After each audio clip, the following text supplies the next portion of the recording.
You're now listening to The Bryan Callen Show. Considered the hottest podcast in the universe. Now get ready for the heat. Here's Bryan Callen. Well, you're listening to The Bryan Callen Show, ladies and gentlemen, and we have Jessimae Peluso. I know it's Jessimae, but when you have a last name like Peluso, your real name should be Jessimae. You have to zhuzh it up. Jessimae Peluso. I think that's how I want my name to be said every time now. I know. Jessimae. Of course, when I talk like this, because you are too beautiful for me, it's very difficult for me to look at you, because when I look at you, my heart, it makes like... Your heart? My heart. I explode your heart? I think that's like a heart attack, so maybe you just have a bad diet. Yes, you make me die. You are like cholesterol. So I'm a cheeseburger, okay. Jessimae. Bryan Callen. So you have, I mean, you do the Girl Code, which has a huge female following. So huge you would just sweep up. Well, I get bromanced. Oh so yeah, if I liked that. having sex with guys that look like me, I would do really well. But you get girl-manced by 22-year-old girls. Girl, I told you last night. If I were a male comic, it would just be. Yeah. It would be incredible. Girls want to marry me. They want to like scissor. They want to have sex with you. Clam to clam. They just want to lock it in. And I'm not even slightly interested in women. I mean, besides like Eva Mendes. But who isn't? She's got a nice mouth. She's got a strong jaw. Strong jaw, full lips. Yeah. But all these other girls, I just like. It's weird because they're like, will you marry me? You're my spirit animal. All this. What's the spirit animal thing? I would take such advantage of that. I know you so would. You look down at my hands, down my pants, like, what is going on with him? I should do a set, and then you come out afterwards and just wear a blonde wig. I don't like 22-year-old. I always say, as I get older, the girls in their 20s are not what get me going. I'll go with a girl in her 30s, even 40s, who takes care of herself. I just have more in common with a woman like that. I can see that. Girls in their 20s it's a lot. It's a lot involved. Yeah, it's just they're figuring it out and they're going through their own thing. Then I feel like I have to take care of them, or I feel like I have to. I don't know. It's just different. Wash them. Yeah, they call me daddy. It's hot. I'm just creepy. As you get older, you can't be horny. You just turn corny, becomes creepy. Horny becomes creepy. Yeah. I was thinking about that the other day. As a guy, as you get older, you can say like things like, I'm tired, man, or I'm hungry, or I'm frustrated. But you can't be like, I'm horny. It's just, well, not the way you say it. The way you say everything, you can even say you're hungry. Like the way you say you're hungry just makes it's uncomfortable. Sounds like I'm horny. It sounds like I'm horny when I say I'm hungry. I want to eat a sandwich. My name's Bryan Callen. I want a sandwich. I want to put my mouth in the sandwich. Jessimae, I want to put my mouth on a sandwich. Make me a sandwich with your girl hands. Avocado. How'd you get Girl Code? I auditioned. Really? Yeah, I auditioned for MTV for like a year. You do stand-up, right? I do stand-up. I've been doing stand-up for like 6 years. Where are you going to be? I'm going to be in Charlotte, Comedy Zone, the weekend after Christmas. Really? Yeah. And then I've never done the Charlotte. I haven't shot either. A movie there. Oh, look at that. Yeah, but it's a good place. I love Charlotte. I'm going to be in Tempe, by the way, everybody, this weekend. Ooh, Tempe Thursday, Improv? Friday, Saturday, Sunday. Yes, the Tempe Improv. I'm going to be there as well. Not this weekend. You should come and do a set this weekend. I am off this weekend. Well, if you had any decency... Will you make me a sandwich? You would come down, I'd make you a sandwich with my man hands. You'd come down and feature for me. I'll kick the feature out. I'll wear a frog suit. Yeah. Everybody, this is Jessimae doing stand-up. You have an open invite if you want to come down. Oh, that's very sweet of you. Yeah. I feel like I won't survive. Guy. No, you wouldn't. No. I witnessed you and a man slap boxing, like shadow slap boxing. That got you going. You and your gay friend got a little turned on. Me and my gay friend, we were like, this is like the new porn, like just two straight guys bonding non-verbally with like aggravated hand gestures to the face. Yeah. Well, he was a fighter. He was fighting your face. He was fighting. He was punching your aura. Yeah, he came. It's so funny because I'd done stand up and then he came up to me right after the show. He was at the show and he goes, "Dude, you trained? Did you train? I know you trained." He beelined for you. I was like, "Yeah, I did some training." He goes, "Yeah, me too, man. I'm a fighter. I'm kickboxer." He said he's a registered kickboxer. I never heard that. It's weird. But then we started kind of moving around. But I know that you and your well, he was my younger, better looking brother. He looked like you thrown into a dryer. Yeah, he was like a a bigger, better, younger, handsome, shaped head. A little eager. You're settled, kind of. I'm older. Yeah, you're an old man. That's what's good about getting older. At 46, you get more settled. Yeah, you get more settled, even though you're a firecracker. You're like a settled firecracker. Yeah. I probably have a lot of... Well, I said to my friend Joe Rogan, I said, I think I have a lot of testosterone. He goes, no, you don't, dude. You're just a pervert. I was like, I don't like that. I like thinking that I have a lot of testosterone. It sounds more manly. Pervert sounds like I should be coming to high school. And where are you from? Syracuse, New York. You don't hear it in my accent. Do you know upstate? I don't hear it. I've kind of worked on. Actually, maybe I do. Making it less the forefront of my conversation, but it's there. It comes out. Yeah. There's definitely a twang. I do now. Now I'm listening to you speak, and I'm saying. Yeah, when I say it, people are like, "Oh yeah, there it is." I almost went to Syracuse University. Well, I was a wrestler. And they have a great wrestling program there. Yes, they do. And I remember thinking to myself, I could go to Syracuse and try to wrestle there and get the shit kicked out of me for at least the first 2 years because they were great wrestlers, and also suck weight in the wintertime in upstate New York. Oh, my God. So I'd be walking around like the skinny wrestler in the cold. Nah. Yeah, it's the worst place to be skinny. Yeah. It's like homicidal winters up there. Yeah, it's horrible, right? Horrific. People just, their face just hardens, and they just have this like Clinton Eastwood scowl. I know. I went to school up in Massachusetts. Speaking of skinny, you're skinny, but you've got a world class. Let's just call it what it is. You got a world class booty. I mean, I'm not the first person to say that. I like to acknowledge when people clearly not only have that, but you clearly work out and stay in shape. I do. I like to work out. I have excess energy. Yeah. And it's either that or, cause street fights with elderly people, and I don't want to do that.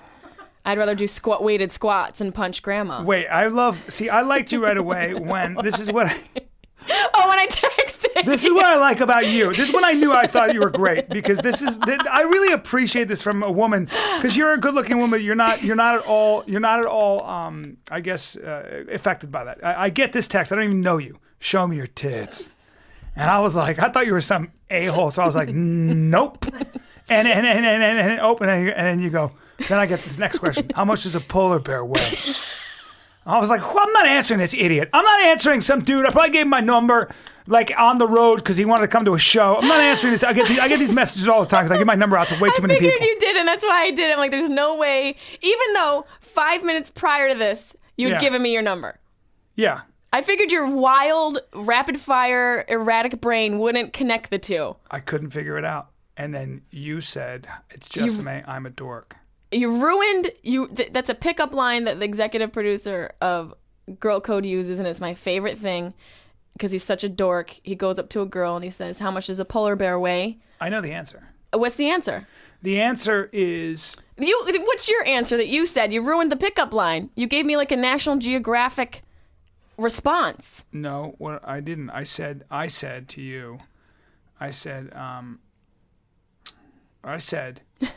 like, ha ha ha. I was like, who the hell or whatever. And I just said, a blue whale's heart weighs 1,500 pounds. Yeah, you spit off some. And then I sent you a picture of a really good looking farm boy with his shirt off. And I go, and these aren't my tits, but mine look exactly like this. And that's how we started. And then you said something about his hair because he had curly hair. He had pube hair. He had a Sweet pube fro. Pube fro. And I said, yeah, my hair is a lot thinner and more straw-like. It's also mouse brown, but I got a super personality. And you wrote, I got knock knees and a hemorrhoid, and I've named Michael Phelps. I think you said I fucked Michael Phelps. No, I named my hemorrhoid Michael Phelps. Oh, that I named Michael Phelps. That's hilarious. Because he's perched on my butthole like he's perched on the edge of a pool, ready to win a gold medal. I'll lance it for you. I have my lancing kit. Oh my God, if you had a lancing kit, I would let you lance it right now. Would you? Yeah, totally. You don't have a hemorrhoid? He comes once in a while. He's like an absentee father. Shows up, leaves blood behind. That's so funny. He's like an absentee alcoholic father. Yeah, he shows up and he's like bleeding. You have to say that on stage. I will. I get a recurring hemorrhoid and just wait for people. It's like an absentee father, an absentee drunk father who shows up. I'm going to start that on stage. I'm going to take a look at it after this, but as your friend. Okay. As my fan? Just as your friend and your fan. I don't want any of my fans look at my hemorrhoid. Your fans should not know you have a hemorrhoid. She's kidding. Here, let me look at it. Whoa, look at that. That looks like a pink starfish to me. Michael Phelps. That's Michael Phelps. Somebody get that hemorrhoid a joint. There it is. It's got short legs but a long torso. Got a big mouth. Yeah, lots real of teeth big. on that hemorrhoid. That guy's got a big mouth. Wow, that big mouth. Do you find him attractive? No. Who do you find? Who? If you could sleep with one guy, 3 guys in the world, who would they be? Besides Bryan? Gene Wilder, like in the like Gene Wilder in his hiatus. Oh my God, total babe. I love you for that. Crazy Jufro. I love you for big that. Big blue eyes, comedic timing like no other. The best, one of the greatest.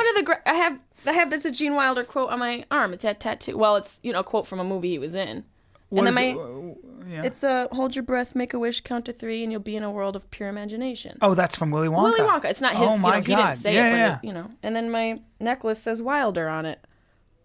Holy shit! company You love made that. Gene Wilder. Love Gene I haven't Wilder. heard his name in a long time, and he is a giant. Oh God. He's a comedic and, by the way, dramatic. His Dramatic acting. actor. He's Oh the my greatest God. actor. He's one of the great actors of all time. He really one of the great is. actors of all time. Yeah. I just fell in love with him. Do you know? I think it was God. Who was the actor? Oh my God. Anyway, a famous actor who was in acting class with him, and was watching him in acting class, and said, "I just thought he was so incredibly talented, and it bummed me out because he just looked so ridiculous, and there was no way he was going to make it, and it killed him that there was no justice. This incredible virtuoso was never going to see the light of day." Yeah. And guess what? It was Gene Wilder, and God. and we're all better for it. Yeah, we're all better people because he exists. Boy, I like you for that. Yeah, I like Gene Wilder. And then, And you're young. That's not your generation. That's my generation. No, but my parents exposed me to all that. Like my father is a huge comedy Blazing fan. Saddles. Oh my God, my dad loves Blazing Saddles. Him and I, my Young father and I, we Frankenstein, greatest movies of all time. Young Frankenstein, are you kidding me? Oh. Cloris Leachman, Terry Garr. You put an abnormal brain and a 7-foot gorilla. His ability to scream. Oh, I know. No. And his hair, I used to love when his hair would go just a little AWire. Oh. That comb over would come out like electricity. God damn it. Yeah. I'm so glad you mentioned Gene Wilder. I'm so glad. Everybody should know about that guy. Everybody, and like, I always think about, like, I'm obsessed with death and like horror movies and all that. And I always think about like people who, when they die, it'll tear a part of my soul. It's Gene Wilder. Like, I'm that way with Springsteen. I'll take it very you and seriously. I'm going to hold your hand when he dies. You have to hold my hand when Gene Wilder dies. Oh, yeah. It's No, so I'm horrible gonna- to like think like that, Yeah. but he just like shaped so much of like my idea of comedy. And That's amazing. That's a great person to look up to. I that loved says him. a lot about you. I was in love with him. Still am. I think he's amazing. I want to get to why you have such a good sense of humor, because it's very rare for a woman, especially one that looks like you, to have your How do I look? intelligence. How do I look? Like a Russian, like a Russian fortune teller. You're a gypsy. Who else? That comedically, or that I want to like You bang. want to just bang. Who one of the guys on True Blood? I'll take one. Not even with a speaking part. Just someone with hair and shiny teeth. You like vampires? Sure. Just the vampire sex is With kind of hot. long hair, he sucks your blood. There's no lights are on. He's undead. He's cold. He's so cold. I don't have to worry about like talking to him afterwards so because he just good. wants to go He and doesn't give a shit go about into a you. box. He He's doesn't got care about me. No heart, no blood. No run. heart. He You're has no n- reflection. He doesn't even know who he is. You're a necrophiliac. It's fantastic. You can get necritis from that. Oh God. All right. And then Comes blood, by the way. It's disgusting. yeah, it's just really Ugh, gross. Don't go down on it. Gross, Anyway. or some people are into that. Ugh. And I have to have no more I choice? dated. I was with a girl at one time. We were having this affair, and she was beautiful, and it was in Florida, and she was so like she's like, she's like, oh, I just like you so much. I just want to drink your blood. I swear to God. I was Oh, like, God, that's a I was like, stopper. oh yeah, I was like, oh no, that's not where I go. That's Oh, weird. no. Not into a vampire. No, I nobody never goes forgot there. that. She was really young. She made a beeline. I remember I was When like, what situation did she say? Were you like inside of her and she said this, or like were it was you guys having I lunch? tell the joke that I was inside of her, but in fact I was not. The truth is, it was post-coital, and she was just started kissing me, and she's like, I just want to drink your blood. I don't know what it is. Oh boy, And I was like, you're like you're that's into me. illegal. She saw me on stage, and she made a beeline and was right in my face. There was no question. She was just like, she just looked at me. The first thing she said, she goes, "You're so hot. You're so hot. Oh You're God, so hot." that makes me cringe a little. I know, but I was single, and I'm a dirty, disgusting. You're like, you bet capuchin. your ass I I'm am. a crouching capuchin You monkey. are. Listen, you're literally an over-sexed capuchin monkey. I'm a shit-throwing, masturbating capuchin monkey. that humps frogs. You know, I am. If I was a girl, I'm disgusting. I always look at my wife. I'm like, how do you even look at me? because I'm disgusting. And but listen, women don't care. She must love you. I guess. I don't even. I wouldn't love me. I'm gross. Love isn't real. Well, yeah, we'll talk about that. Sure. But wait, before we do that, where'd you get your sense of humor? How'd you grow up? I mean, you're funny. Thank you. Legitimately. That's nice coming from you because I think you're hysterical. Actually, like seeing you last night was the first time I saw like a full. Oh, really? Set. I mean, I've seen you obviously like in movies and stuff, and I know of you, and I always thought you were funny, but like gutted me. Your dad stuff is just you're incredible. You're hilarious. Thank you. Yeah, I mean, I grew up in humble upbringings. My parents separated when I was 9. Really? What did your parents do? My mom was a teaching assistant, and then my father worked 3 different jobs to supplement the money that she wasn't bringing in. Wow. Yeah. Well, you could get along with both your parents? Yeah, in different ways, absolutely. Yeah. Big family or small family? Complicated family. You know, my mom was married to my dad, then he moved out, and then my neighbor's dad moved in. No. Yeah. And then he had a couple of kids, and then, you know, there's just if I have a boyfriend and he wants to come over for the holidays, we have to go to 6 different houses. And there's like, you know, my mom's stepdad's sister and my dad's second wife. Like, it's very separated. So yeah, that's I had a big family. Fragmented, but fragmented family. Yeah, I have 45 first cousins on my dad's side. Well, it's funny to me that whenever I meet somebody interesting with layers, a lot of times they come from I don't think there is such thing as a functional family. It's just like the word functional family is the same thing as normal person. It's just an idea that people would like to adhere to. Which might be boring, by the way. Of course it's boring. Yeah. I mean, but, you know, I just don't think functional family really exists in any sort of aspect of life. Yeah, I would agree. Everybody has their issues, and some people... Especially comics, right? Yeah, oh my God. Some people, that's like the worst stories ever. But I was the youngest of everybody. Oh, you were? Yeah, like my stepdad had 2 girls and my mom, and my dad had my sister and I, and then my dad had 2 other daughters from a previous marriage. I was the youngest, all girls. Did you have any idea girl code would be what it is? No idea. Because it's like the first successful, like the big bump for me, I had nothing to compare it to. So it's not even I could compare it to really, I mean, I've had tons of failures and rejection, but I've never had anything so big where I can compare it to even understand what that meant. I mean, you have crazy Twitter following, and I mean, you've got a lot of fans. Yeah, there's tons of fans. It's crazy. Do you get recognized a lot on the street? Yeah, I was out with Justin yesterday, and like the chefs, I ordered a dessert, and they wrote in like the cream, like the sauce, they wrote like all this like girl code stuff. Really? Yeah, it happens all the time. It's great. It's like. Do you know I've never seen the show? You haven't? Because I'm a guy. You probably, well, I don't know about you because you're a maniac, but you probably could pick up a few tips. Really? Yeah, a few tips. Well, I don't, as I get older, I don't try to come up with the tips. I think what matters most in picking up girls or relating to women is it's one thing to you can be flirty and you can be gross even, but don't be humiliating and don't be disrespectful. Yes. The difference is I've always been, I'm a flirt and all, but I like women. Yeah. I like women. You actually like them as like people. I care. Yes. Yeah. For me, I remember when I was younger, my friends would always make fun of me because if I was trying to pick up a girl, I wasn't trying to pick them up. I was trying to get to know them. That was more fun for me. Yeah. And then, whatever happens after that is all good. But I think there's a difference. I can always tell men that don't like women. Like, women, a womanizer. It's one thing if you're a womanizer and you love women. It's another thing if you're a womanizer and you don't like women. Yeah, and those kind of guys I fucking hate. Yeah. Because those guys I think are very dangerous. Of course. In a group, I think they're cruel and they don't like women. And it's almost like a disconnect with like they're working something out. They're mad at their mom. I don't know what it is. Yeah. But I don't care what it is because I don't like being around it. I don't either. Yeah. So my philosophy with young guys is like there's no picking up. If you like a girl, it's a really good pickup line. Hey, how you doing?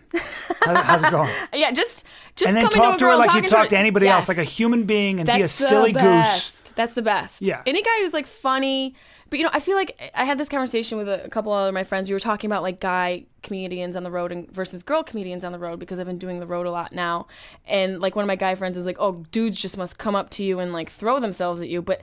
It's a different thing for a woman because it's like, I feel like generally guys don't want a woman to be funnier than them or to feel like they need to compete in that sense because that's kind of like, a trick that a guy has in his back pocket. They also probably a little intimidated. They probably think you're out of reach. You know, if you're the way you look and you're funny, for them, they're like, you know, whatever. And it's all. I talked to Eliza Schlesinger about this. Yeah. Because Eliza's really funny, and Eliza's like, you can't be a girl and pick up.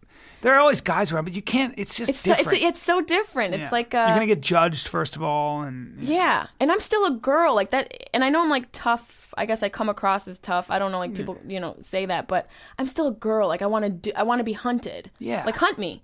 Yeah. If I'm sitting at the bar with a drink, hunt me down. Yeah. Hunt me down. Come over. Say whatever. Yeah.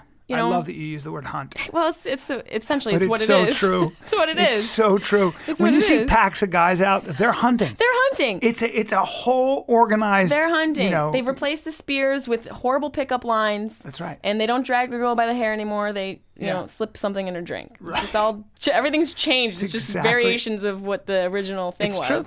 Yeah. It's true. And if you look at, we just had Jared Diamond on the podcast who did all this study on primitive cultures and Aboriginal cultures, and there was always, you would raid another village and you would steal their food and steal their women. Yep. That's how it is. It's as old as time. And those women were like, this is so hot. Oh my God, this is so hot. Oh I'm being dragged by my hair. Oh my God. I'm gonna he really likes me. They're going to make me have sex. Oh God. God, I just got turned on at the image of Aboriginal Papua New Guinea Highlanders dragging women by their dirty hair with sticks in it. Their dirty hair with kangaroo jizz in it. There are kangaroos. There are tree kangaroos. Yeah. Why would they have kangaroo jizz? I guess the kangaroo they're jerking off from the trees. Right. You're sick. You want to be hunted. You like a macho guy. I like a macho guy, yeah, but the macho guy with who's still man enough to be in touch with that feminine side. Yeah. Because I think for me, like what I've realized about myself is I kind of am in tune with both of my, genes, but the chromosomes. The male and female. Yeah, I'm in tune, but I feel a little bit more connected to the male side. Well, you were talking about how you don't believe in love. Why? What do you mean? I just... You don't think you'll ever get married? I don't think I'll ever get married, no. I just have this idea, that love is like nature's reproductive catalyst. It's just a thing that kind of brings two people together to make more. Have you ever been in love? Yeah.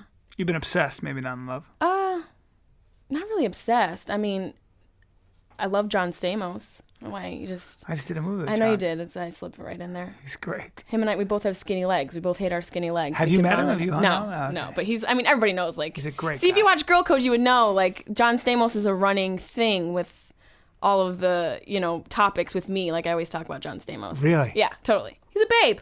Yeah, Those crevasses he has on the sides of his face. Are you kidding me? I just want to stick my finger in there. I want to put a little jelly in there and lick it out in the morning. I know. He's like 50. I spent 2 months with him walking around New York City with that guy. He's great, right? Well, he's a great guy. I love John, but also just to see women of all ages, he's universally attractive. Oh God, the labias. He's a labia magnet. He's a labia magnet.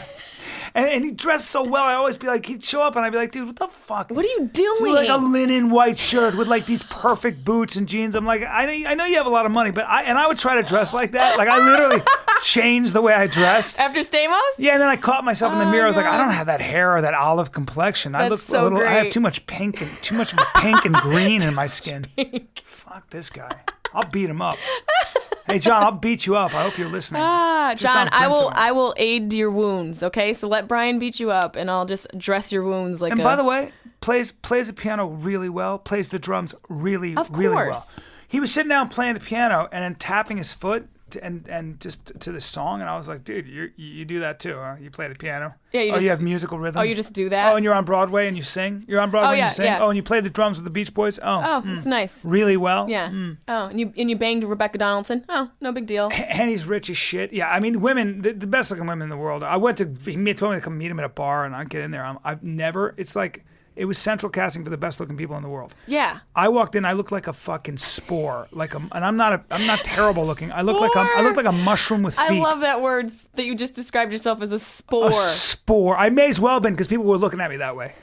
I mean, it's like the best looking people I've ever seen in my life. I was like, what is this? What is this? And there's John in the middle of it all. He's a nucleus. Surrounded by just these la-di-das and these men, Oh God, good-looking men, girly men. He's at home. It's like the government was like, let's create the ultimate like nucleus of puss. Yeah. And then John Stamos came out. How do you refer to the female genitalia? Pussy? Puss. I don't like the Y. I think puss is a little. It's casual. Like we're kind of friends. I don't really know you. We don't go in too deep. Puss. What do you? I call it lady biscuit because everyone wants to eat it, and she's still a lady. I love that. A lady biscuit. Yeah. I only let you eat her in the morning like a biscuit because she gets a little, a little stale by the evening. Yeah. Catch me in the morning. She's freshest. Have a little cup of tea. And then we'll watch Full House reruns, and then we'll go about our day. I live down there. I live down there. I see. Nothing like a lady. Little accent. Well, do you? My voice gets, you love it down there? Gets all full of soda. I live down there. See, why couldn't you just, if you were just like, I live down there? No way. Now my voice is even. I want to taste some lady biscuit. I'm fucking hungry. Give me some tea. I'm gonna get myself some lady biscuit because it's got no gluten. It's got no gluten-free lady biscuit. It's low carb. Yeah. And then you can lick the jelly out of Stamos' crevasse. I don't like food on body parts. I don't either, but it's just a fun thing. Like if there's a crevasse, there's stick stuff in there. God, it's so disgusting. The idea of licking. I'm so straight. You're straight. Well, I mean, even chocolate sauce. I've never done that. Like I don't put food on my body. I put that on a plate. Yeah, I mean, I don't know if a girl wanted me to do it, and it's kind of messy, I suppose. Chocolate sauce. Yeah. Maybe that'd be good. I could do chocolate. See? Nutella? Yeah. Who doesn't love Nutella? Yeah, it's too filling, though. Get a sugar coma in the middle of your lady biscuit. Home. Go into a sugar coma on my lap. Have you ever had a guy fall asleep on you? Yes. Yeah. To snoring. Like literally, but it's snoring, the snoring worked because it's like reverberates. If you get him like tucked in there nicely, the snoring can just work as like a vibrator. Is that right? Yeah, it's like, Some girls I know would prefer their vibrator over a man because they got these crazy contraptions. I'm not into like the whole. My roommate bought me the rabbit thing. Yeah. I don't know if it's a weird thing for a roommate to buy a girl, but she's like, here, Merry Christmas. Here's a giant purple thing for you to put into your lady biscuit. Something to hide from the maid and your parents when they come home. Just this thing. It has the thing like the ripples, and then there's like lottery balls. It looks like a spaceship. Yeah, and there's the lottery balls in there, and then they spin. Like a kid gets in and spins the balls around, and then it whips around. And bees fly out the other end. And then, it's just all this. Too much. I mean, it's not, we're not remodeling the How crotch. important is size to you? Honestly. The size is important to the fact that if you're in there can't be room for anything else. Can't be a lot of wiggle room? We can't also be able to hang up photos. Push harder. It's like somebody's throwing a hot dog down the hallway. You're almost inside me. It's like a milk dud with hair on it. I'm quoting my late friend Sam Brown, who I love. Oh God. That's funny, man. It just has to feel like a very like a just get in there, just fill it up. Yeah, fill it up. No up. breathing room. Yeah. Yeah. The dick should die from asphyxiation. Well, working out keeps you, it keeps it snug. Yeah. I noticed that I put up some numbers when I was younger, and women who work out put up some numbers. Athletes are usually very tight. Yeah, like the whole, even like when you're doing other workouts, you're engaging. Yeah, I've always those noticed muscles. That. Whereas women who don't work out, it's hard for me because I'm working with such a heavy piece. I just need a girl that doesn't work out, otherwise. Here it goes. See, there it goes. I need a shoehorn and some butter. I'm grossing myself out. Like I started laughing at the end of that. But you're also like itching your ear while you said it. So no, it's like I had this thing on the back. I'm like, what is going on with my ear? You look like a 6-year-old saying it's like the rough most skin. Vile things. I know, and I'm touching my ear. I should be patting. I should have some butter that I'm rubbing or something. It's so gross.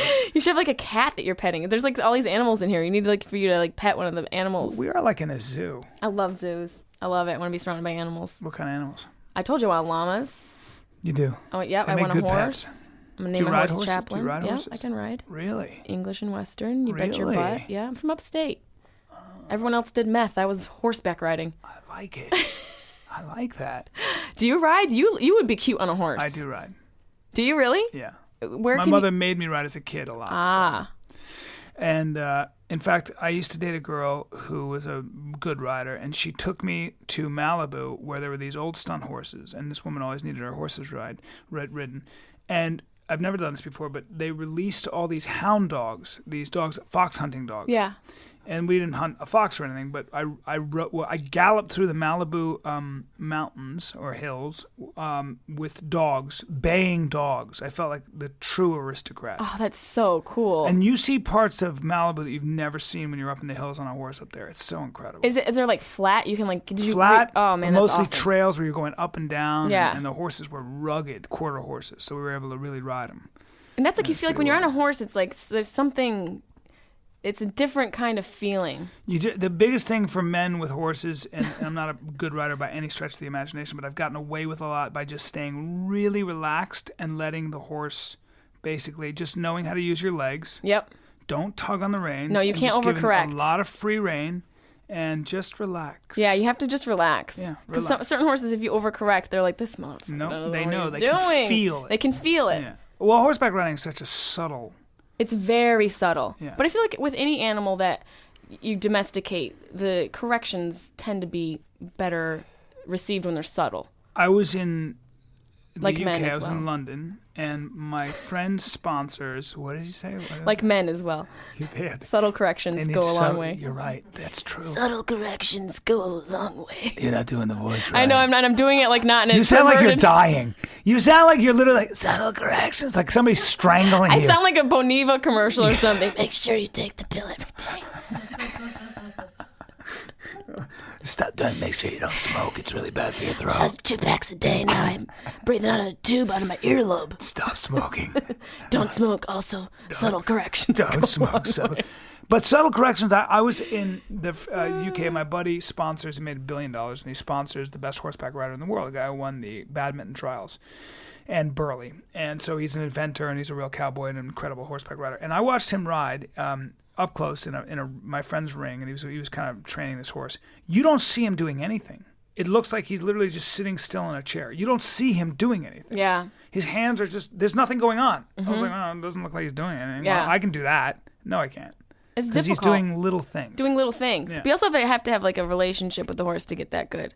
Because horses have personalities. You know, they're like adolescent children. Yes. So they'll act up if they feel like they can. I'm like an adolescent child. You are. You're like an adolescent child, definitely. Yeah. For sure. Thank you. Yeah. There's a lot You're going on wearing there. a lot of gold. Well, yeah, you know, I got some jewels Gold's on. your color. You have golden skin.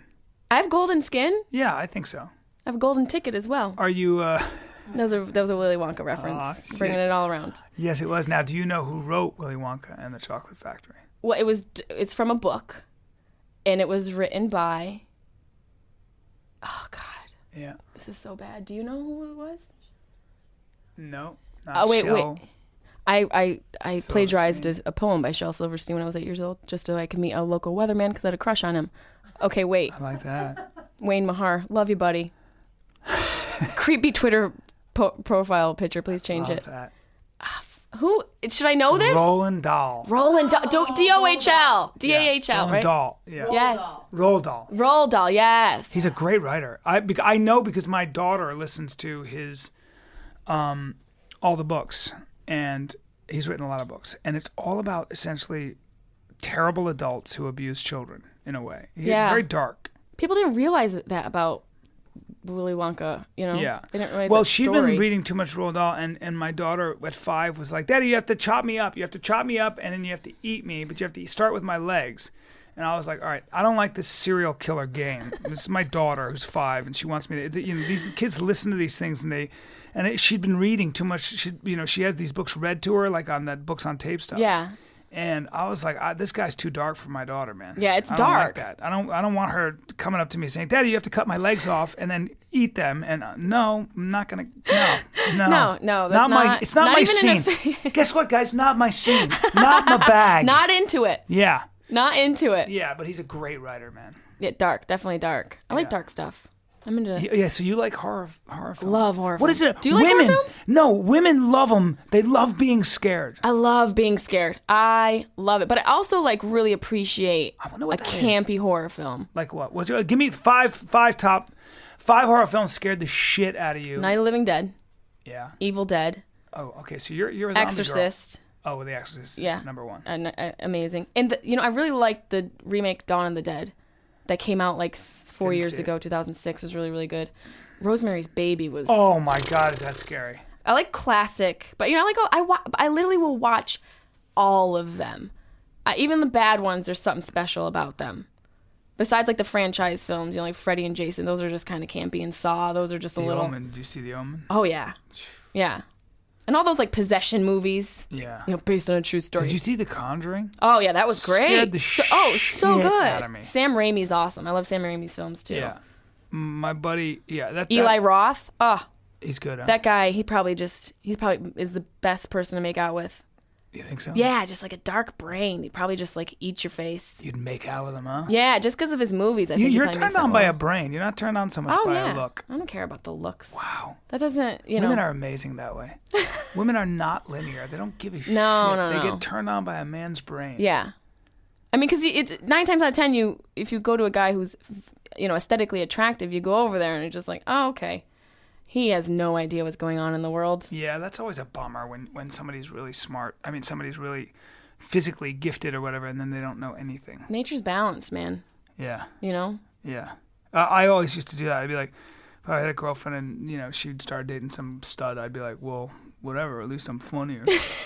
But are you like, do you go for looks? Like, is that your thing? Like, no, I don't think so. I mean, I don't have a type. Yeah, I don't have a type either. I mean, I just like, usually I think you fall in love with an expression in the eyes. I think sex is very important, and I think you have to be attracted to the person. They have to have like, I don't like a belly on a girl, or I don't like huge ankles, whatever. I don't certain things I'm not gonna. You're like, I don't have a type, but just no big ankles, no belly. There are also certain just things I'm not gonna teeth. get through. Yeah, they have to have teeth, and but they don't have to have hair. They had one girl shaved her head. Bryan Callen's aesthetic shopping list. Yeah. Yeah, I'm not picky. I'm not linear. Like a lot of guys are crazy that way. Yeah. But I like enthusiasm, attitude, sex appeal. Some people can just be sexy, man. I mean, that could be Prince too. You described Prince and like he's a dwarf. He's a dwarf. He's for real. You could like manhandle him. I've never seen anybody smaller in my life. I stood in a group with him at how his small? party. Like how? Where did he come up to on you? I'm gonna say this right now. Without boots, I'm not giving him. He's not breaking 5 feet. I promise you that. Without boots. Without boots, I promise you he ain't breaking 5 feet, and he might be 4'10". Oh my God. There, I said it. Without boots. I mean, he's a tiny little. He's man. a little guy. He's a little guy. Yeah, delicate little thing. But he's a giant when it comes to. He's just a great musician. He's so unique. Yeah, he's got to be crazy. Somebody who's that good's got to be off the rocker. I think what happens when you're famous for that long, and I've spent some time with people like that, is that they get so isolated. They're surrounded by people that rely on them and that tell them what they need to hear. It's just natural. They are kings of their realms. They never have to worry about what anything costs. They never really have to worry about those kinds of things. And a lot of, I don't know, I think it must be strange to constantly be on the outside looking in. Yeah, especially when you came into the world the opposite. You know what I mean? Yeah. I mean, I think money is good. Money is good because you can travel differently. You can fly first class. Right? Oh, yeah. You can have a big, safe car. You don't have to worry about money, and you can worry about other things. And money's a very real worry for most people. It's a very real worry that causes real angst. And most people won't attain enough to live that comfortable lifestyle. And you know that the rest of your life. It's exhausting. So to have enough money is huge. You're still going to worry about things. One of the things I notice about really wealthy people, and I'm sure you know some, I certainly know some, is that they still know they're going to die, and they obsess over their health. Yeah. They obsess over food and their health. It's like everything. They get like crazy about diets and stuff. Oh yeah. Because it's like the one worry's gone, so you have to like, it's almost like the release of one worry perpetuates another. Yeah. Just so you can hang on to something. That's exactly right. And so that's the trick then, is to kind of look. I think, for me, the idea is to figure out a way to stay engaged for the right reasons and keep inspired. And I think once you figure out where to place your energy, like I stand up for me isn't even, I swear to God, about the public embrace. After a while, you get to a point you're going to make people, like last night, it was very nice. People like you and they come up and, oh, it was really funny. But I what's more exciting to me is to do something original. Like when I'm up there doing that stuff, like the stuff about my dad, I'm like, wow, I don't remember writing this, but I'm really excited that it's working. Was it newer dad stuff that you were doing last night? Yeah, a lot of that stuff is newer, but it just feels so good when I'm thinking about it and I'm writing it and then it comes together, like, and then I get up on stage and you do it. And then you're moving an audience like that. That's what's exciting. Yeah. The fact that I wrote it in the first place. I get as much satisfaction when I write something like that and I go, this is going to be great, as when I perform it. Yeah, especially like when you perform it first couple times and like the anxiety to not know where your footing's going to land and just kind of like you're literally going along with the audience. Like, I don't really know where this is going to go. And then when it works, like, it's pure elation. Yeah. There's this sort of intimate communion with yourself, I guess. Like you can't believe that you can do this. Yeah. You mine something out of your own whatever. Something from nothing, right? Yeah. Something from nothing. And like, there's moments where you go, this like takes balls to just get out there and. I feel that way about great writers, great artists. Like Cormac McCarthy wrote a book called Blood Meridian, and I like when I read a book like that, or I read Lolita by Nabokov or something. I don't know. There are books that you can read where I truly can't fathom how deep those people are. I know. How they can bring all those different characters to life, and more importantly, how they can bring their thoughts, their actual essence to life, and they're fictional. Yeah, that's insane. It's like they create a whole world. Books are like, for me, like how video games are for kids, because video games are so they're so multi-layered and there's so many dimensions within a video game. I feel like books are like that for the brain. Like it's a whole world. Yeah. That is just like handed to you from a single person. Yeah. It's like Do you read a lot? I do. I used to read all the time, and for me it's like a habit thing, and I've started to do it a little bit more, but I've started to. I used to like to read novels. Now I like to read like nonfiction science books. Really? Like, yeah, like the last book I read was a book by Mary Roach, and she writes a lot of stuff that has to do with cadavers. Really? And it was this whole book about it was fascinating. It was called Stiff, and it's about what happens, literally the process of decay. Wow. And it's so... That's fucking crazy. Well, in my mind... That you would read that, first of all. That's so interesting. Well, I read it because, like, my biggest fear is I mean, it's very cliche, is death. I'm always afraid of but how I'm going to die. And I thought if I educated myself about what happens to the body, like, literally and clinically, the fear wouldn't exist anymore because it's set in stone. Like, this process is what nature has set in stone to happen to everyone's body. Mm-hmm. And if I just looked at it from that aspect, it's like, well, okay, that's not so scary anymore. If I gave you a choice between being attacked and eaten by a lion or stabbed to death by a maniac, what would you choose? Stabbed to death by a maniac. Really? Because we're the same species. There's a chance of being able to get myself out of it. Lion's pure instinct. We can't communicate. Yeah, you're not. Lion wants to eat me. There's your no food. And he might start eating you while you're still alive. Oh yeah, happens. absolutely. It's not a good time. Animals are assholes. Yeah, they'll just rip your arm off. Right. And eat you. Exactly. That's gotta suck. Serial killers are just misunderstood. Well, sociopaths have different brains. They're finding. Yeah, they're just killing you for the enjoyment. Yeah. Yeah, that's interesting. I think I might choose the lion. I feel like the lion just from last night. Well, like you might have a fighting chance because you're dead. Not a shot. I'd be terrified, and I know. But I think that it'd be such a macho way to die, but not really. It would be so cool to read. That thing about your dad and the dog. And I was like laughing so hard about the way you described being just on the back of your father. Terrified. And I was 28. Oh God, that was the best. Fucking terrified. So great. Yeah. That was really, really funny. Well, this was fun, man. This was fun. Talk for a long time. Yeah, really. You're a good interview. Thank you. You're a good interviewer. But I knew you'd be a good interview. You're totally like just being really complimentary right now. Well, you're special. You're really say like start talking like a girl, and I'll start talking. I'll respond like you. Okay. So I'm from Rochester. I just want to slip it in. I'm going to slip it in. Yeah. You're so bad. I want to dry hump you. That thing is so fucking big. Things There's in your no butthole. way that's going near me. So big. That it's looks folded like, in half. Oh my God, it belongs on a horse. I'm going to put it in your ear. Can I feed it it in your ear. carrots? I want to feed it carrots. Does it eat? Does it make noise? It's got to have lungs. It looks like it's breathing. It's breathing. Oh my God, it's mountain breathing. lion. It's my mountain lion cock. Your voice is so hot. I can't do your voice. You're the worst. You're the worst. That's the worst Bryan Callen impersonation. I know, it's so bad. Wait, where can they see you? Right here. Charlotte, North Carolina. Charlotte, North Carolina, the weekend after Christmas at Comedy Zone. And then I'm in San Francisco at Nob Hill Masonic. Oh, yeah? Yeah, with Jessimae Peluso, you guys. Peluso, yeah. Come get some. I will be in Tempe this Thursday when this drops Friday, Saturday, Sunday. Come see me. We're going to tear it up this weekend. Go see him.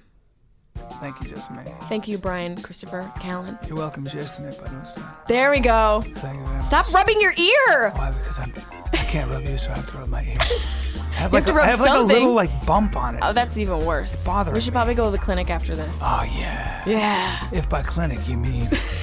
See ya. You've been listening to The Bryan Callen Show. Be sure to visit bryancallen.com for information about this episode as well as past and future episodes. You can follow Bryan on Twitter at Bryan Callen and like him on Facebook. Go to facebook.com/Bryan Callen Comedy. Thanks again for listening. We'll see you next time.